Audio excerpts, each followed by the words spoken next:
On August 15, 1971, at 9 p.m., Nixon didn't just change policy, he tore the last seam that tied the dollar to gold.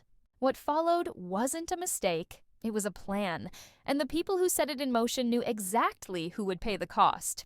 On August 15, 1971, at 9 p.m. Eastern, President Nixon walked onto television and did something almost no one inside the country fully understood. He severed the last legal thread connecting the US dollar to gold. In 15 minutes, he changed the nature of money forever. What followed was not a bug in the system. It was the path the system would follow for decades, and the people who engineered it knew exactly how it would end, for everyone but them.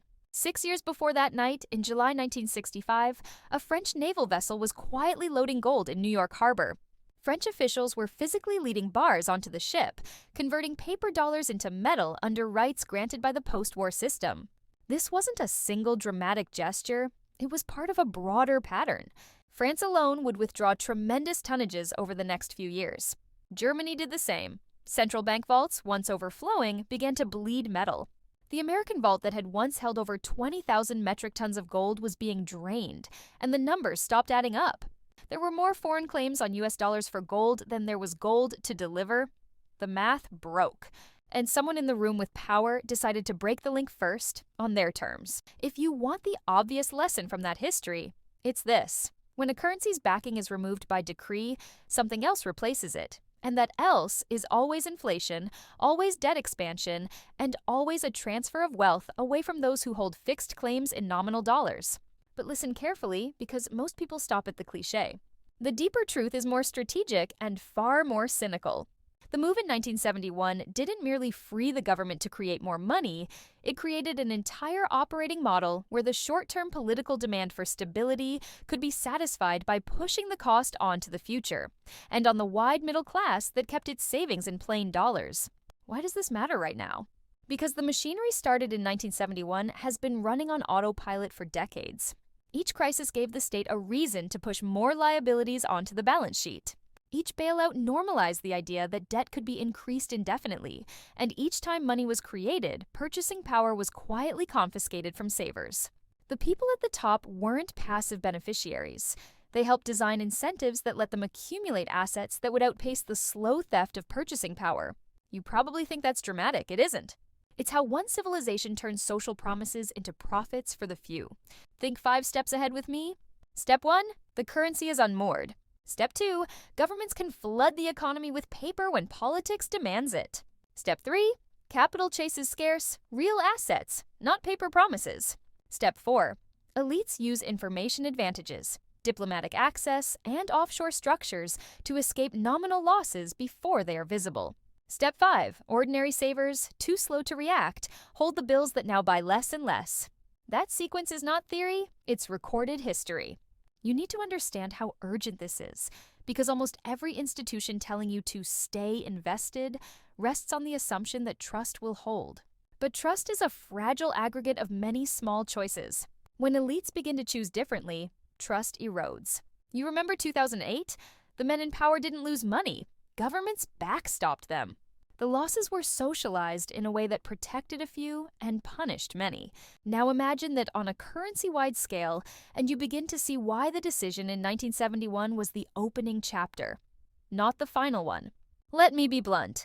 The mechanism for transferring wealth since 1971 has been repetitive and predictable. First, expand debt and credit. Second, prop up asset prices through policy. Third, allow those with direct market access and special information to allocate into tangible stores of value, land, selected equities, foreign assets, and yes, precious metals, while the general public remains cash-heavy and uninformed. The result is a quietly growing gulf. That gulf is the wealth transfer. History tells us who acts first. France, West Germany, and other central banks redeemed dollars for gold in the 1960s because they saw the leak. The London gold pool failed because market pressure made the official price unsustainable. You don't scrap a monetary anchor for the fun of it. You do it because the liabilities have grown larger than the restraint can bear. And when you remove that anchor, you make a promise to the future. We will pay in less valuable pieces of paper, and someone else will hold the loss. Now, here's the part most viewers won't hear in the first 5 minutes, and that most pundits will never point out. The move in 1971 was less about freeing up American prosperity than about maintaining geopolitical economic dominance by other means. If you cannot credibly promise gold, you can still sell the world on the currency by using it as an instrument of settlement and influence. This requires constant supply of demand for the dollar, trade invoicing, reserve holdings, commodity pricing. This system works until counterparties stop accepting paper at face value. And that moment is what the elites quietly watch for. This is why every time a whisper appears that foreign actors are reducing dollar exposure, markets should not treat it as a casual fact. It is a signal. Not because the daily trade balance changes overnight, but because patterns of allocation reveal where the smart money is moving when they forecast future purchasing power. When foreigners, those with access to different information and different reputational priorities, shift out of dollar-denominated claims and into tangible stores, they are voting with capital on what money will be worth next. Don't confuse this for paranoia. Look at the sequence between the mid-1960s and 1971. Redemption requests, the breakdown of the London price defense, the drain on U.S. reserves, and then a political decision. Close the window. That sequence reads like a timeline of cause and effect. The conclusion isn't a theory, it's a playbook. You probably think such things are too neat, but reality is often messier in detail and neater in large pattern. Here is the secret the mainstream won't tell you. Once a government removes the constraint that limited currency creation, it gains flexibility it will use. Flexibility, by definition, will be used in times of political stress. That means during elections, wars, financial crises, or recessions, the machinery that creates money will be engaged. Every engagement dilutes the real value of previously issued currency. Over time, that's a tax without legislation, an invisible tax, and it affects those who save nominally the most: pensioners, savers, and wage earners whose paychecks are sticky. So what would the modern elite do if they believed the dollar's long-term purchasing power would be compromised by policy choices? They would restructure balance sheets into assets that are resistant to debasement. They would increase foreign allocations, buy hard assets, and position to convert paper into something that can survive a monetary shock. The fascinating and ugly part is that they can do this well in advance because of access to intelligence, to bespoke hedging tools, and to relationships with custodians abroad. Now, let's move from theory to the moment you can actually see with your own eyes. Between the early 1960s and 1971, central banks started to act differently.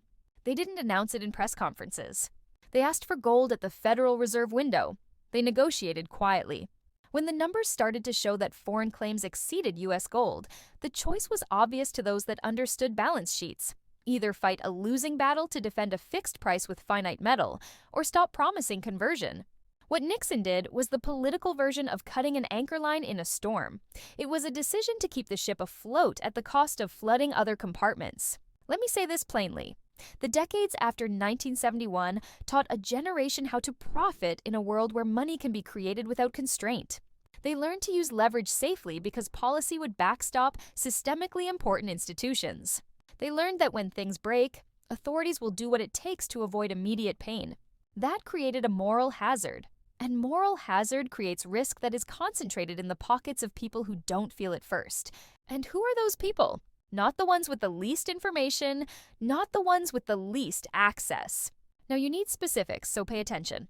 The pattern of escape after a monetary re-anchoring decision is always the same. First movers convert into safe real assets. They diversify to jurisdictions with better contracts and more reliable property rights. They buy hedges nobody else is paying attention to. They do this quietly, because loud reallocations invite political pushback, regulation, tax scrutiny, and loss of the very advantage they seek to protect. The public, meanwhile, continues to rely on pensions, nominal wages, and the comforting consistency of bank statements. That complacency is the mechanism that makes the transfer possible. We can draw a straight line from that historical choice to today's vulnerabilities. Fast forward and ask yourself, who benefits from a system that permits unchecked expansion of credit? Who benefits from a central bank that can always print when politically necessary? The answer is always the same: those with early access, scale, and the ability to move across borders. That concentration of advantage means the elites will not be the last to move. They will be the first. You're probably asking, if they knew in 1971 and acted then, what's the new signal I should watch for now? The new signals are the ones that reveal a shift in allocation at scale, sustained reductions in foreign holdings of dollar assets, significant purchases of real reserves outside the system, or an organized move to alternative settlement systems. If you see systematic redenomination, if you see sovereigns quietly buying hard assets and custody in non-US jurisdictions, treat it as more than data. Treat it as an early warning system. And yes, it's a messy prediction to make on camera. People will scoff, and pundits will call it alarmism. That's exactly how it should be.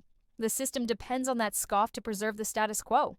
But history won't scoff back at you. It will simply deliver the consequences of unchecked policy. When Japan's balance sheet cracked, investors from wealthy nations adjusted. When previous empires borrowed too freely, creditors repriced risk or abandoned the currency. The playbook repeats. The strong take shelter. The weak hold claims on paper. You may think you can outweight the elites. You may be convinced by the soothing language of household financial advice. Dollar cost averaging, long-term investing, ignore the noise. For many markets and many eras, that's reasonable. But never forget, those rules assume the rules of money remain intact. When the fundamental rule that a unit of currency holds a broadly predictable claim on goods and services is altered, old rules break. Investors who insist on applying 5-year strategies to a world where policy can create trillions at will are betting on institutions preserving a privilege they no longer guarantee. So what do? First, notice the signals. You've now seen the origin story: vaults emptied, London defense failed, the window closed. That sequence doesn't merely explain the past, it explains behavior. Second, diversify your exposure to nominal dollar claims. Third, educate yourself on non-dollar assets in custody. Fourth, consider ways to hedge purchasing power rather than chasing nominal returns. Lastly, accept that the decision in 1971 created an era in which you must think not just in calendar years, but in policy cycles. You're probably wondering if all this is inevitable. Is the collapse predetermined because of 1971? No, the future is not fixed. The point is this: when policy choices create a structural advantage for those with access and mobility, the system becomes biased. The only real question is whether you will adapt before the transfer accelerates. That's the difference between surviving and being part of the statistic. History doesn't care about comfort. It only cares about consequence. On August 15, 1971, the world's monetary map was redrawn. People who saw the map changed their route. Those who ignored it kept walking into a storm. The decision that night was not incidental. It was the moment when the mechanism for a silent, decades-long transfer of wealth was fully enabled. And now you know why the barge was pulled and who was waiting downstream. If you treat this as merely an interesting lecture, you will lose. If you treat this as a map of the terrain, you may still win. Because the people who know this truth already act. They don't wait for permission. They don't wait for headlines. They move when the ledger whispers. Decide which side you want to be on. The choice is yours. History has given you a pattern. The rest is up to you.